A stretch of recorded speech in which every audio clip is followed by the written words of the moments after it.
Hello out there. Welcome. You know what time it is. It's time to wine with Wanda. Thank you so much for tuning in. We made it through another week and we deserve to celebrate with some great wine and some great conversation. And I'm hoping I can bring that to you tonight. I am so excited about tonight's guest for my sixth episode, the fabulous Erika Crawford of Loveblock Winery in New Zealand. I've known Erika for a few years now, and she is, let's just say I'm a big fan. She's intelligent, dynamic, scientific, funny, down to earth, and dare I say, a bit of a romantic. And the reason I say she's a bit of a romantic, I'll never forget Erika telling me when I first met her that Loveblock is a true love story. It is one of depth and dedication. So love just isn't in the name of their winery. It is in the ethos of what they do. It's a testament to the love that Erika and her husband, award-winning winemaker Kim Crawford, have for their land and for each other. That extends to their deeply held belief in sustainable farming, which they believe enables their wines to show its true and naked terroir. So before I bring Erika on the call, I'm going to show you the three Loveblock wines we'll be drinking tonight. Loveblock Pinot Gris 2018, which retails for $22.99. Loveblock Sauvignon Blanc 2019, which retails for $28. And then their Loveblock Pinot Noir 2018, which retails for $29.99. I see Erika is out there. I am going to, by the magic of Instagram, bring her in. Let's go.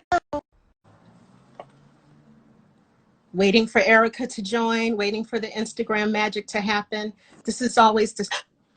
And there she is. Good morning. Good. I know it's breakfast time for you. It's happy hour for me. I know. I've had my few cups of coffee already. I'm ready to go. Well, you're such a good sport. Thanks for getting up early for me. It's like I'm talking to you from the future, I guess, you know? It's 9 o'clock on Saturday morning. Well, you know, when I last saw you, which wasn't that long ago, but my goodness, it seems like a lifetime ago. You know, I was so lucky to have been in New York a week before everything changed. I was there, I left, I think, on the 12th of March. Mm-hmm. And the biggest thing I'm so thankful for, that I was one of the last people, I think, to get to see the play To Kill a Mockingbird. Oh, you saw it. Oh, I haven't seen it. Oh, yeah. It was a wonderful experience. It really did true justice to the book. Great. Well, Broadway is one of those things that we're not going to see for a while here in New York. But I was just thinking back, you know, that day we were sitting close together at a table, sharing wine, sharing snacks, kissing, hugging, all the things that bring us so much joy. That time out. Changed. You know, I mean, yes, another little tidbit. So the last hug I got from a person other than my husband was in Florida, my colleagues. The last restaurant meal I ate before last night was in Florida. So that was, you know, mid-March. So yeah, The world's in place, but hopefully something better can emerge from this. Absolutely. And I know New Zealand you're starting to reopen. I heard big news yesterday, hair salons are open. That made BBC World News. Look at the COVID mess. Well, you know, Erika, I would love to start at the beginning of Loveblock. And your website has such a beautiful quote that says, Loveblock was forged from a love affair with a view and a challenge. So I would love to know about that stunning view that captivated you, if you can just take us there. And then the challenges of turning that land into what is now Loveblock. Yeah, so that was just after we sold Kim Crawford. And, you know, we were 10 feet tall and bulletproof, and thought we knew it all. And we already owned part of, you know, it was an old sheep station, very big those things were, and years ago. And we already had bought one piece of that land and converted it to vineyard land. And then he released a bit on top of the hills. So that would be about 800 feet elevation. And about what year was that? 2004 or so?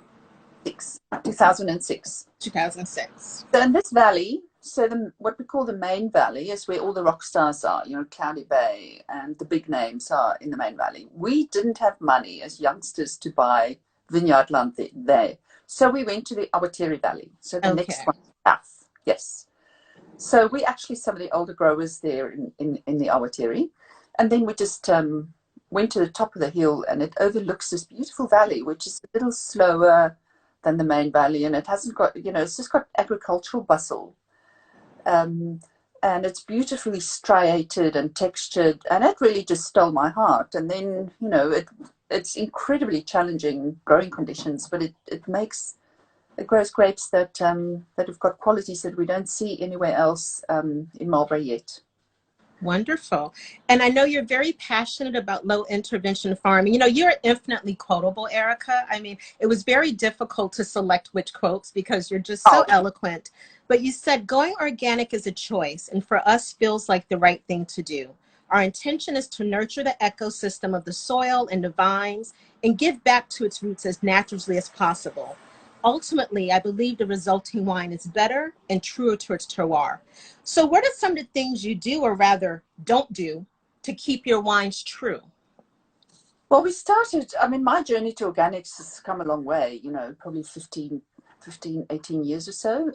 So I believe that people who farm organically, it's not really a commercial choice. It's a philosophical thing, because your profit margins are definitely contracted, and it's definitely a lot more hands-on and labor intense. So it really just sort of started for me a long time ago when I smashed into a lamppost, and just really doctor just told me my life was really too A-type, and Wow. I started out things like additives, colorants and things in food, and I got to learn food labels, and then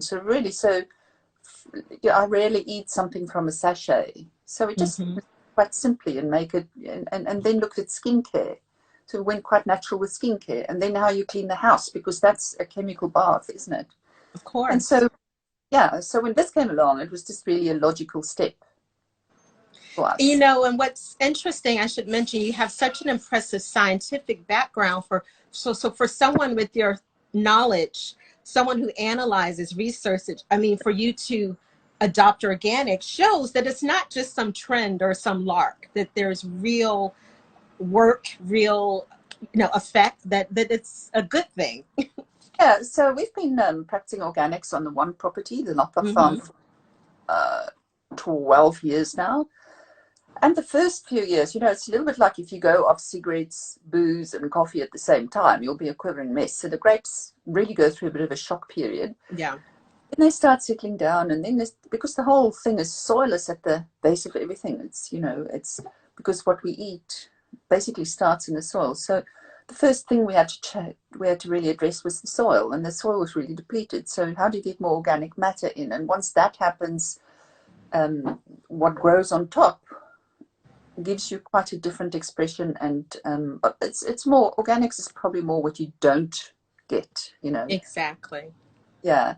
So whilst not all the vineyards are organic yet, every year we put 3 hectares into organic. So that would be 3 hectares is about 5 acres. A bit more. Close to 6.5, maybe. Yeah. So it's a process, but throughout the whole estate, where we're not organic, we're on a low regime, and it's not only about growing grapes. It's because it's a system. Of course. And in the system are animals and biodiversity, and we make compost. So everything that comes off the farm goes back onto the farm. Exactly. Really, that circle of life. It's all connected. Keeping it healthy. And the cattle have a role, and the sheep have a role, and the chickens have a role. And we've got a big vegetable garden. So I'm really into that whole permaculture thing, where people who work on the farm must be able to eat from the farm. So whether you're the guy fixing a tractor, or someone, doing a soil test or pruning or whatever, someone must be able to go there and pick a cabbage or whatever they want and be fed from the place. It all, of course, adds to biodiversity, because, it's a little bit, and this COVID thing actually makes it quite pertinent. It's true.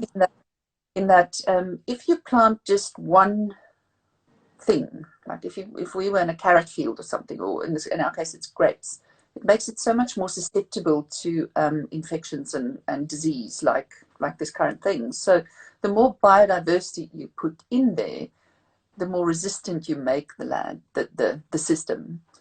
So, you know, we don't make plans just for next year's harvest or the next year. So we now look at 1, 3, 5, 10, 30 years. What's going to happen in 30 years? Yeah. So it's a long game. Of course. And, you know, a important part of that is having a winemaker who sees that vision, is willing to be committed to those principles. And you said, you know what, I hired the best winemaker I know, my husband. So maybe we should start tasting and see how Kim is doing. Yeah. Which wine should we start with, the Pinot Gris or the Sauvignon Blanc? I think Pinot Gris. Let's go Pinot Gris. Great. So I'm going to show the bottle again for those that just joined. So this 2018 Pinot Gris, $22.99 here in the U.S. And I have my glass on the ready. Bye. Cheers. So I think Pinot Gris, what I've noticed just before this shambles started happening is something's happening with Pinot Gris in the US. I think people are starting to recognize that that it's not Pinot Grigio. And for us ourselves to started picking up, and I see more on, you know, Oregon Pinot Gris on more lists. So absolutely. It's quite different to Pinot Grigio, isn't it? It definitely has a richness to it, more body than you find in a lot of Pinot Grigio. You just get that lovely fruit basket, you know, cantaloupe wrapped in what we call it, a Parma ham, prosciutto. Ah, yes. Oh, that would be so perfect with this. Yeah, definitely melon, a little pear. I get like that Sauvignon melon from Provence, like that very special melon in France. It's really very pretty. Simple old pack and pear, and then you layer it with texture in the mouth, and you'll always find just slight nuances of savoriness on the back, and that's just the place that gives us that. The fruit is very expressive, but it's a nice dry finish. It's really quite nice. Pinot Gris is quite difficult to make because you've got to wait for the sugar to be quite high before you pick it to get the right flavors. And of course, if you have high sugar, you're going to have high alcohol because sugar converts to alcohol. So what we find with older vines or any stressed vines like in organics is that they get ripe before the sugar is high. So it's another benefit of farming in this way, and that you can do things differently, and the wine definitely expresses differently. Have you planted Pinot Gris from day one? Was that one of your original varieties there in the vineyard? Yep. Yeah, we have. I mean, what we see here in New Zealand and in Australia is that Pinot Gris is really growing really, really fast. People have really embraced the style, but we've planted a lot of that. I think it's going to go. Great. And what do you like to eat with this? I think it's just something that you could just, for me, it's that Friday night when you've had a tough week and you just want to get into your track pants and your Ugg boots, put your feet up. It's just that lovely wine that gives you pleasure. But I think it's also, it's not the star of the show at a meal. It lifts the food up. Yeah, so, it's a very happy wine. It's very joyful. It does kind of perk up your palate, the juice, the fruit, the acidity. Yeah. So I think maybe we should move to the Sauvignon Blanc now. You know, New Zealand's calling card, really, right? Sauvignon Blanc. And here we go, the 2019. And that retails for $28. And we should say 90 points, Wine Spectator, and recently featured as their wine pick of the day. So congratulations on that. Yeah, that was a bit of good news. But of course, as you say, Sauvignon Blanc is New Zealand's calling card, and it comes in various styles. You know, when we first made it, and you can get the bright, zippy style that's big and it bounces out the glass and it announces itself, flies down your throat. So that's one style, and then we also get a style that what you have here with Loveblock is perhaps focusing less on the green flavors, but more on those flavors of peach and pineapple. And I think also with this low intervention farming, it's really the land that shows a lot more, and the winemaking is a lot more hands off as well. Absolutely. So you know, we don't make the flavors bigger because you can manipulate the vine in specific ways, and you can do it in the winery as well. So we don't do those things. So it's really just what the grapes, and it's a beautiful grape. You know, sometimes people poo-poo it a little, but I think it's just so versatile. And Now, then, of this is course, lovely. It's great energy, but it has a little bit of restraint. It's not that over the top, overwhelming, aggressive Sauvignon Blanc that sometimes we see a lot from New Zealand. And there's a time and place for that as well. But I think it's great to show the nuance and the capability and the yeah, range of Sauvignon Blancs. Very, very lovely yes. wine. And again, you'll see that it's on the palate, that those layers opening of Mm-hmm. peach and a bit of cilantro, and then you get, there's also some oak on this wine, so you get just a little bit of structure in the wine from that. And there's actually 2% Pinot Gris in this Sauvignon Blanc. So Yeah, that maybe adds a little bit of that roundness to it as well. And yeah. lovely. So Yes, it's should, worked out for us, and this project has really made me fall in love with Sauvignon Blanc again. ah, Yeah. yeah. Um, That's good. Well, you're doing a great job with it. yeah.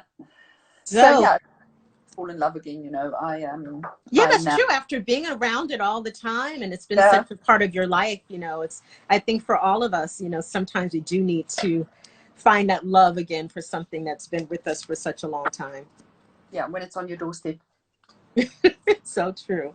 So the Pinot Noir 2018, Yes. $35 here in the US and 93 points. And one of the top 100 wines of 2019 from Wine Spectator, number 46 on the list. So that's kind of like the Oscars of wine, people, right? This little vineyard was so all the vineyard land that we own. So also just perhaps for the audience. So we only use grapes from our own vineyards. So Mm-hmm. we don't buy in from growers. So this piece of land we bought in Central Otago. So that's I guess the adventure capital of the world, where they invented bungee jumping and they do all those Sure. crazy jumping out of everything that you can possibly put in the air. All the stuff that scares Wanda. Yeah. So, but it's also, it's got this, it's like growing grapes in Aspen, and it's got those majestic mountains, snow-capped mountains, and then all these lakes. So it really is quite spectacular, and it's semi-arid, and Okay. yeah, it's almost half desert. Really? If you think Aspen, it looks just Mm-hmm. like that in summer. Interesting. Not much growing. So the soil here is also quite different to the rest of New Zealand, and people have been planting Pinot there for about, I would say, 25 years, 20 years or so. And at first, the flavors were really big and people really over-extracting, trying to get every bit of color and every bit of flavor out. And now we're all sort of holding back a little bit, because Pinot Noir, the grapes have got the most beautiful, delicate flavors. And if you Mm-hmm. come with a sledgehammer and bang it with so much oak, you lose a lot of that. Absolutely. So this is the eighth vintage that Oh, we've harvest that we've done. Yeah, and it's really settling down. So on the nose, you always there's every piece of vineyard land has a handprint. So in this one, it's sort of a little mushroomy nose, and you get that when you smell that, and it sort of sits somewhere between California and Burgundy, doesn't it, Wanda? it is, In terms because of, it's definitely, there's a bit more richer than a Burgundy, but still a bit light and graceful and elegant, not over extracted. yeah. So it's the name of the vineyard is Someone's Darling, and the history of that area is that in the early 1800s, people were panning for gold, much like Colorado. Okay. And it was, it's very remote, of course, and absolutely grueling place to be. And they basically just carved holes in the side of the river that they were panning in, and that's where these people lived. It was really, really tough. And it's also where New Zealand's Asian Chinese community, which is now generations old, have come Oh, to New okay. Zealand and gold. Yeah. Wonderful. Someone's Darling definitely fits in with the whole theme of love and Loveblock, right? So it's Yeah. very charming name. So then a young man who was panning gold took a walk and died Oh. on someone's land, and it's sort of in the area where we are. So a farmer found him, and of course they carried no identification or smartphones or something, and just dug a grave and put a little cross up and call it Someone's Darling. Oh, I that's know. very sweet. Well, may you rest in peace, someone's darling. May we all be someone's darling, Yeah. So one thing I wanted to point out, I don't know if everyone noticed, screw cap. Again, New Zealand at the forefront of screw cap. And I think across the board, I don't think you use cork for any of your wines, do you? We don't. And I think probably 99% of wine coming out of New Zealand is under screw cap.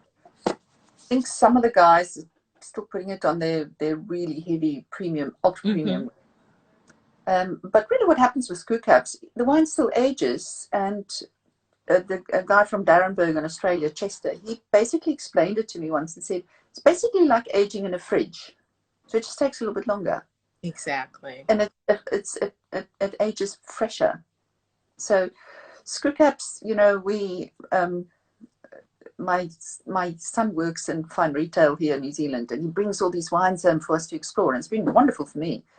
But so many times, all these wines that he's so excited about, corked. True. You don't have to worry about that with the screw cap. That's one of the reasons. Yeah, yeah. And I think we've also moved past a point. You know, I think there was a time when there was a bit of a stigma. People assumed if there's a screw cap that somehow that was indicative of lesser quality. But we're seeing more and more around the world that high-end fine wines often are being presented with the screw cap for that very reason, to preserve them and not worry about being corked. Yeah. For both the producer and the consumer. I mean, it's really disappointing when you go and get a fabulous bottle of wine and you look forward to drinking it, then bloody thing's cork, isn't it? True. So I'm curious. So you said you've made 8 vintages. So have you gone back to taste the first vintage of this Pinot Noir recently? 2011. And it definitely got ageability, you know. It just changes. The first vintages the first 4 were all over the place, as the vines were, because they were so young, you know. The first year was really Burgundian. The second year was a lot more fruity. The third year was sort of a bit different, a balance between the two. And the fourth year was warm, so it was really broad-shouldered, big wine. So, yeah, I particularly love that first vintage, was 2011. So we keep library stock. And then on special occasions, we go back with someone and taste them when they come visit us in New Zealand. Yeah. I know New Zealand is still on my wish list. One of these days when we can travel again. So, you know, something fun I like to do, Erika, is give people the opportunity to whine about something. So it can be a pet peeve, a wine trend that bugs you, a misconception that people have out there about wine. So this is your chance to just vent, let it out. Me? Yes. Yeah. I actually have but I think the first thing for me is just that wine snobbery, you know? Yeah. I quite like just tackling every wine and for its merits, see what it is. If I like it, I'll drink it. If I don't, I don't. And I think it's that whole thing, you know. I was thinking this morning, a few months ago, I was at a party or something, and a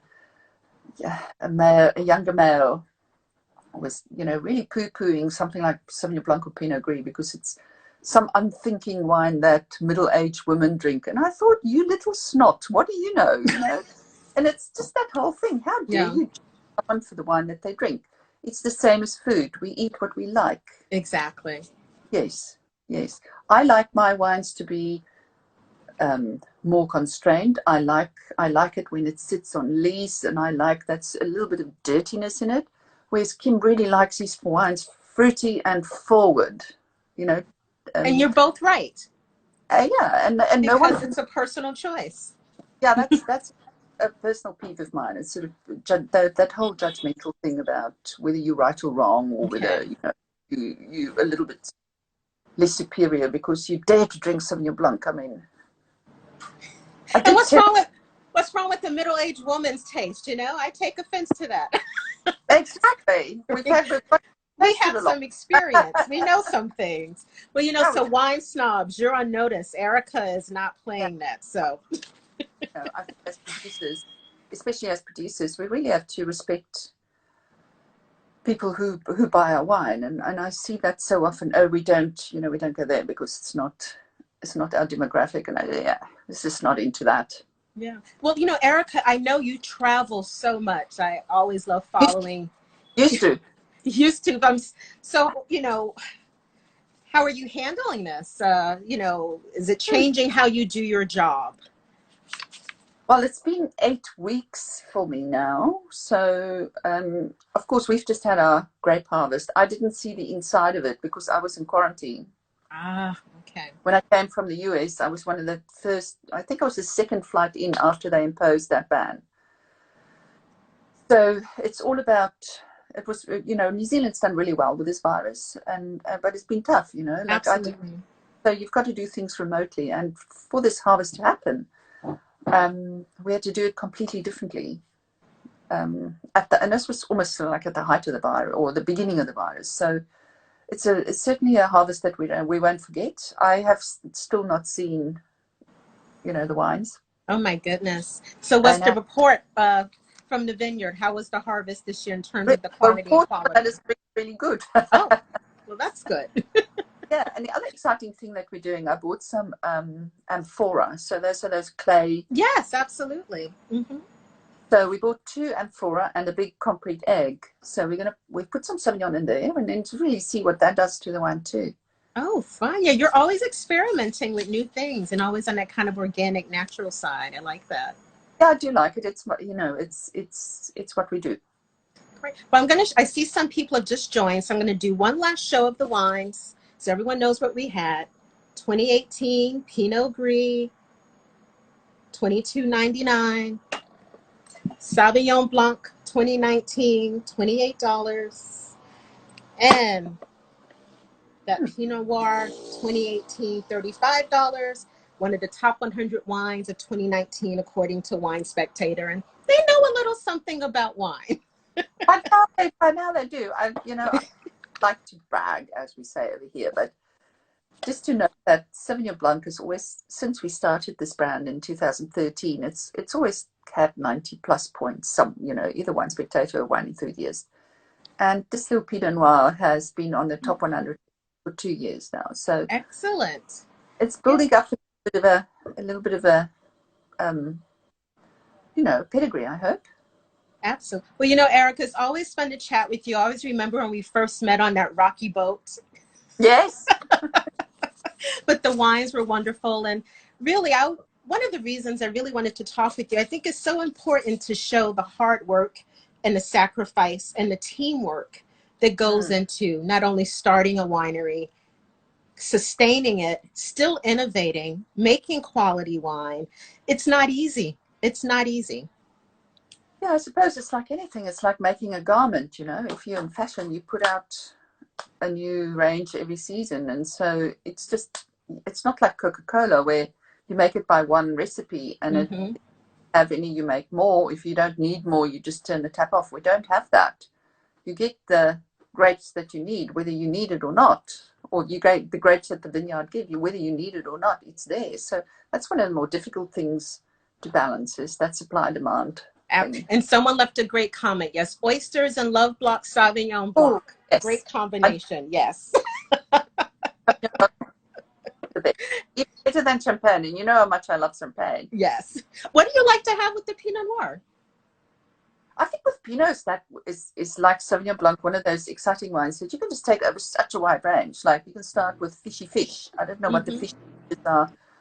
But salmon, we eat quite a bit of salmon. Oh, I love Pinot Noir and salmon. Yeah. Yeah, all your lovely charcuterie and those things. And because remember, New Zealand's got that high acid, so it really pegs the food well.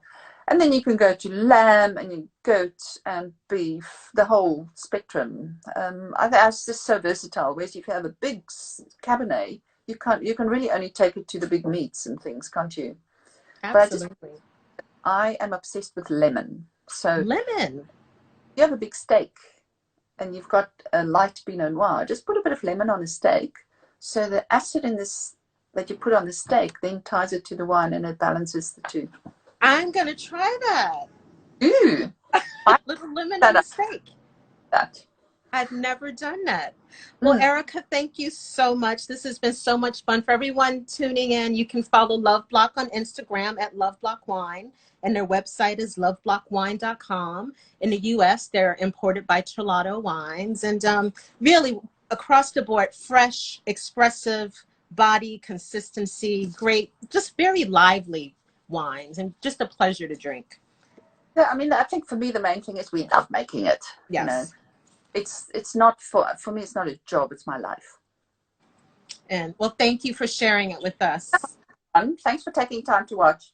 Thank Bye, Miss you. Brown. Hopefully next year we'll see each other. I hope so. Okay, Thank you. ciao.